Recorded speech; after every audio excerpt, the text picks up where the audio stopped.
Receiving a 35% on any test is failure. And one of the schools that we worked with recently received a 35% on a culture assessment that we did.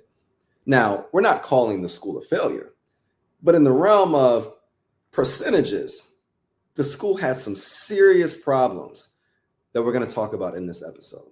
Welcome to another episode of the Contagious Culture podcast. I'm your host, Kyle King, and the goal of this podcast is to help you create an ecosystem of academic excellence through inspiring conversations, practical strategies, and actionable insights. We want to empower you, educators, leaders, change makers, to foster trust, collaboration, and academic excellence, and ultimately provide you with the resources that you need to be successful as an educational leader. Recently, we had the opportunity to survey a group of educators that were preparing for a new school year. Now, when we surveyed them, the results were staggering. We wanted to look at a multitude of things. And we went into the school that we knew there was new leadership, a lot of changes, and high teacher turnover. And one of the things that we believed was necessary is before we can put together professional development opportunities, before we can really develop and empower and inspire staff and be able to set the tone for a new school year, that it's important that we have some of these conversations, but we also allow these surveying opportunities to be a listening tour that can get us in alignment as leaders to know what our team needs. Oftentimes, and we've shot podcast episodes about this, the best leaders actually care about their people. They're considering what they need. They're revealing some of these issues. They're establishing relationships and wanting to understand how they can move the needle forward. But we can't move any needle forward if we're not aware of the voices, the challenges, the fears, the insecurities, or even the wants of our team. So after surveying 43 educators, what we saw is that it was a negative school culture. The people were unprepared, and some of the teacher concerns were they wanted to understand curriculum and lesson planning. They needed to understand how to adapt to new roles and responsibility. They wanted to establish managing specific classroom standards or classroom management strategies. There was a lack of resources, including insufficient storage. Instructional materials were non-existent, and there were many issues related to timing as well as communication. So we wanted to understand what are some of the top support needs, what are some of the teacher concerns, and we wanted to provide them a specific document of some strategic methods that they could use so that they can start their school year off on the right track. Now, like many of us educators, like many of us leaders, we have our own ways of doing things. And this work is challenging if you're not willing to humble yourself and consider that, hey, we may have to approach this work a little bit differently. But based upon some of the research that we saw, after 43 teachers, 23% of the teacher concerns were specific to curriculum and lesson planning. And why this is important to do at the beginning of your year is because now we need to understand where are the issues coming from, where are the stressors coming from, and what can we do as a leadership team to be able to minimize these stressors so that we can maximize efficiency, relationship, and productivity once they come into the classroom. If 23% of our teachers are saying, or if 23% of the concerns are around lesson planning and 19% are around classroom management, now we need to focus on roughly all of that time to specific classroom management strategies. Now, if it's classroom management strategies, what does that look like? What are the specific processes and how we approach classroom management or classroom excellence or maximization, classroom relationships? What are the various things that our teachers are concerned about in regards to curriculum and lesson planning? Now, if only 16% are saying time and communication, well, what does that actually look like? This first page is really just us understanding where the teacher concerns. Now, those teacher concerns were in curriculum and lesson planning, classroom management, time and communication, resources and logistics, and new hires and their roles. And when we understand this first step of the 5 major components that teachers are complaining or communicating about, now I have to ask myself this one question. Am I the type of leader that looks at this, gets frustrated, feels discouraged, and just continues to move with the specific plan that we spent hours and potential weeks before teachers got back going through and not considering this information? Or am I the type of leader that is adaptable and is willing to make shifts so that I can be flexible to what my teachers and teams specifically need? I may have to move around my professional development so that I can consider what my teachers need in this specific moment. Now, once we understand the problem, we always recommend to our clients that we're working with to understand what does success look like and what does the solution look like. So if I'm having a conversation with a staff member of mine, as you would know, and I'm asking them, I understand that many of us are concerned about curriculum and lesson planning. What does success look like for you at the end of this professional development, or at the end of this, before our students get back? What would success look like to you if we're being successful in regards to curriculum and lesson planning? What would we need to do as a leadership staff in order to minimize your concerns around curriculum and lesson planning? Now you just pause. This gives an opportunity for staff to speak up, to understand also that you're listening, that you're considering what they need. And then also for us to be able to collaborate collectively together as a team to identify what we need to do so that we can feel successful, prepared, and equipped prior to our students getting to class, whether it's on that following Monday or before they get there at the beginning of the school year. That may look like, all right, we need all of our curriculum here. One of the schools that we've worked with in the past, their math curriculum was just not at the building yet. So teachers could not successfully plan the school year and specific lessons in the given time because the curriculum was not there. They were experiencing new curriculum that they hadn't seen yet. Teachers hadn't seen it. Leaders were not able to prepare or train on it. So this could honestly create some stress. And even though the curriculum wasn't there and it was on back order, one thing that we can do as leaders is be transparent. Like, hey, this is the problem with curriculum. Our company that we worked with shipped it late. There were challenges in distribution, but I promise we're going to work with each individual team in this specific order so that we can ensure that not just that you're prepared, but also that your students are prepared on day one.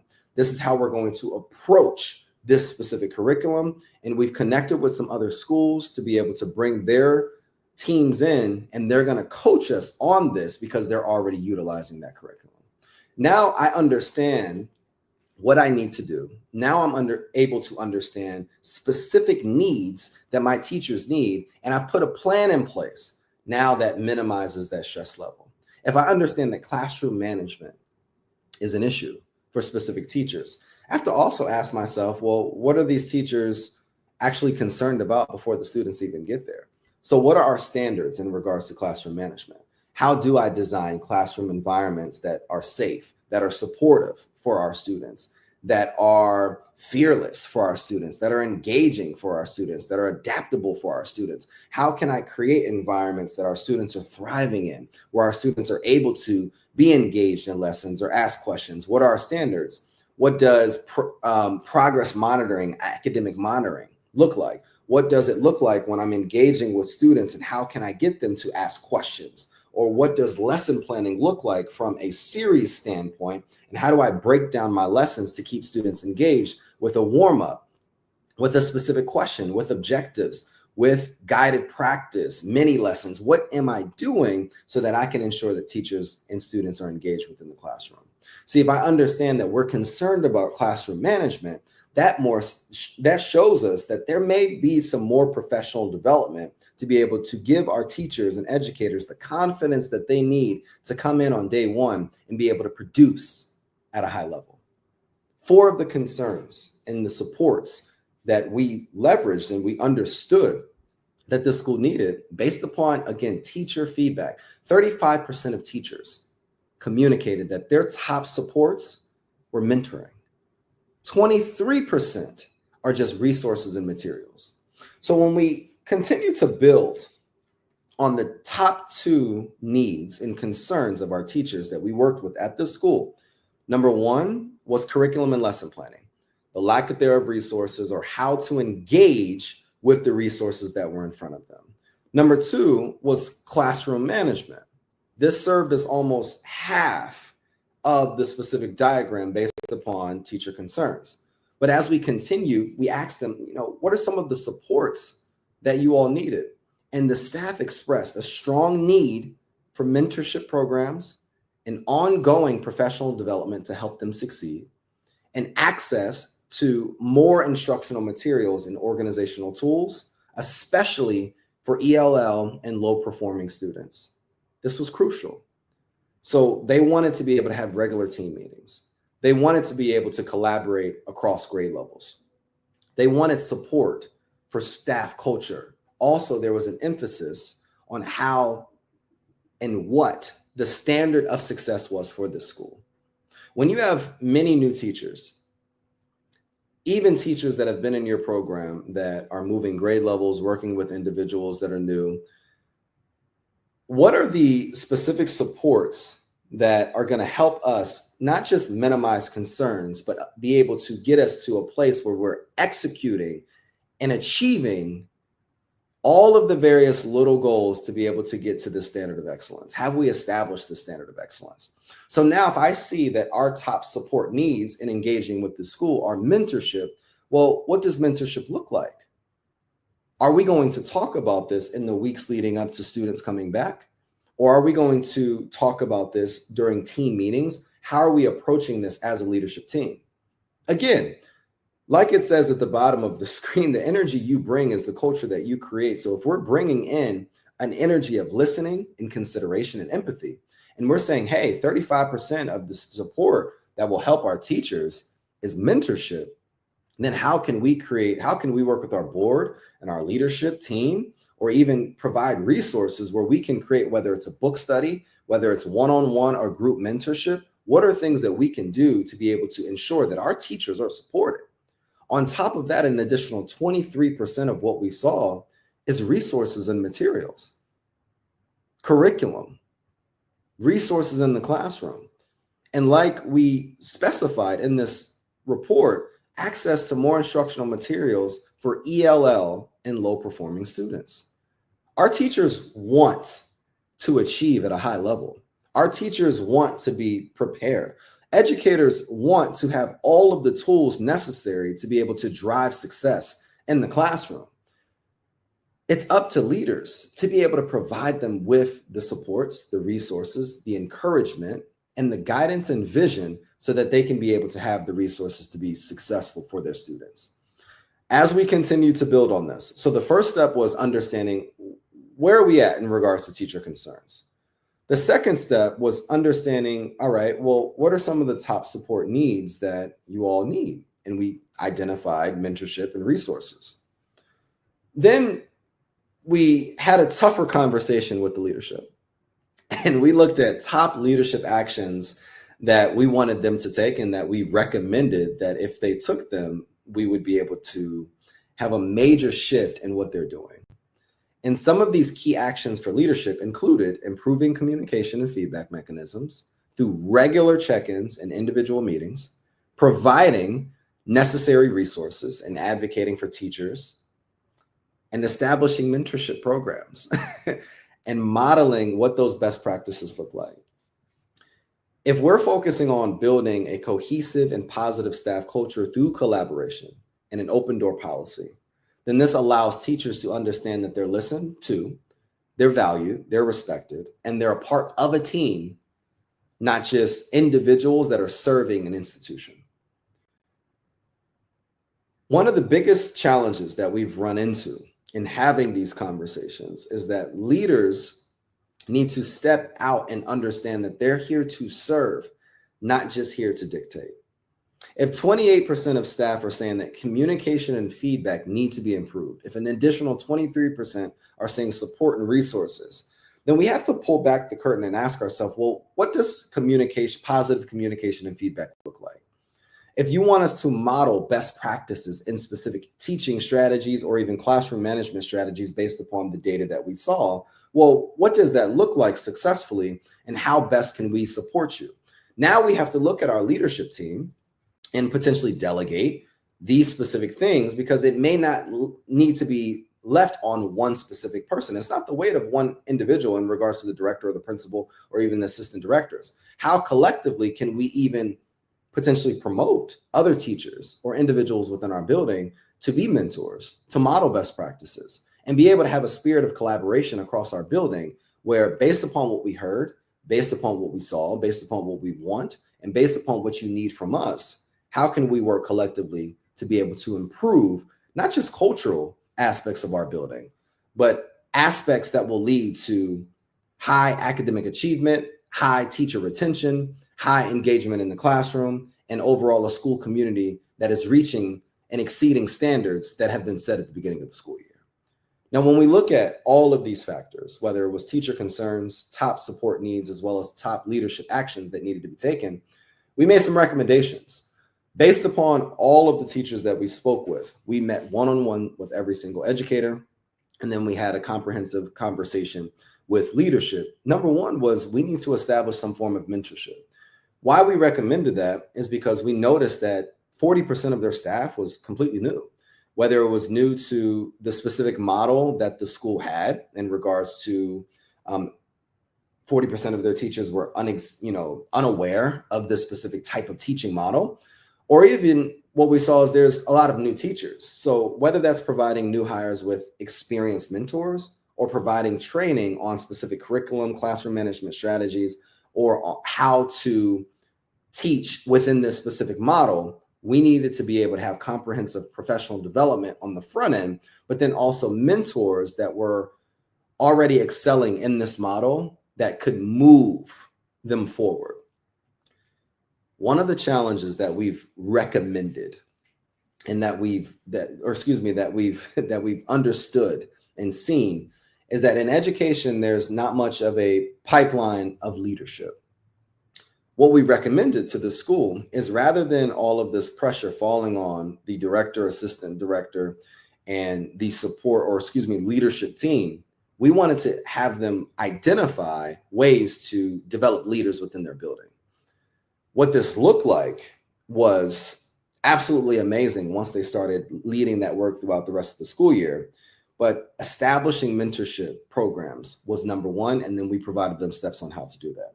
Number two was improve resource allocation, whether it's ensuring all teachers have access to necessary instructional materials, but what are some of the SOPs and standard operating procedures that we needed to implement in order for this not to happen again, where we're dropping the ball in ordering curriculum, where we don't have enough curriculum or workbooks within the specific building, where we may have received curriculum, but it's sitting in boxes at another campus, or even sitting in the storage at the same campus and no one is aware. So simple procedures when various packages or various boxes come in, what are the steps to ensuring that what's the and lack of a better word, what's the procedure on going through this so that we understand how this needs to be prioritized in regards to teachers in the building? Because if we're having teachers that are concerned and challenged with teaching this specific curriculum because we don't have resources, but resources have been in our building for months, then who is there to blame? And it's not necessarily about playing the blame game, but it's asking ourselves, well, what are some things and systems that we could have put in place so that we didn't have to have these specific challenges that we're experiencing? Number three is we need to enhance communication. We needed to be able to have regular check-ins with staff to address these concerns directly, but then also create clear communication channels for important updates and information. As you approach your school year, all of this may not be able to be implemented. You may not be able to establish a mentorship program, improve resource allocation, or even enhance communication in the ways that your teachers may want it. Why data is important in the realm of this conversation that we're having today is It allows you to pull back the curtain to see not just what are the problems and the challenges or some of the pain points and the gaps that you're experiencing, but it allows you to create prioritization schedules of implementation within your school. What that looks like is based upon these problems. If we have 60% of people that are struggling with this or have some hurdles that they need to come over with this, then we need to put more of our attention into ensuring that that is focused on. If we only have 5% of people that are struggling with this area, then that may be step 7, or that may need to come in the fall of the following year. That may need to be as a part of a 1 to 5 year plan. But if the majority of our teachers and our educators or our team are struggling or concerned in a specific area, a part of fostering positive staff culture is promoting listening, promoting feedback, and encouraging feedback so that we can be able to adapt as leaders, so that we can be able to contribute to the success of our school. What we recognized here is not just the 35% F, not just the fact that communication was non-existent, that teachers felt overwhelmed with approaching classroom management. We didn't just see the problems. We saw opportunities for us to empower leaders. And as a leader, sometimes we need to be able to step back and listen. We need to step back and survey. We need to step back and assess. And if you want us to come in at the Culture Lab, if you have certain things that, hey, you're overwhelmed and you have your mind on 85 different things, we want to be able to provide you with the steps, the tools, and the strategies to help you bring that energy that you're creating every day. Click the link below and help you and schedule a culture assessment, or join our webinar when we're talking about critical skills that you need to do to be able to provide your teachers the resources as well as impact your students much more effectively. Thanks for joining me today on the Contagious Culture podcast. But before we sign off, ask yourself this one question this week. What kind of culture am I spreading? As we know, culture is in everything and everywhere. Make yours worth catching.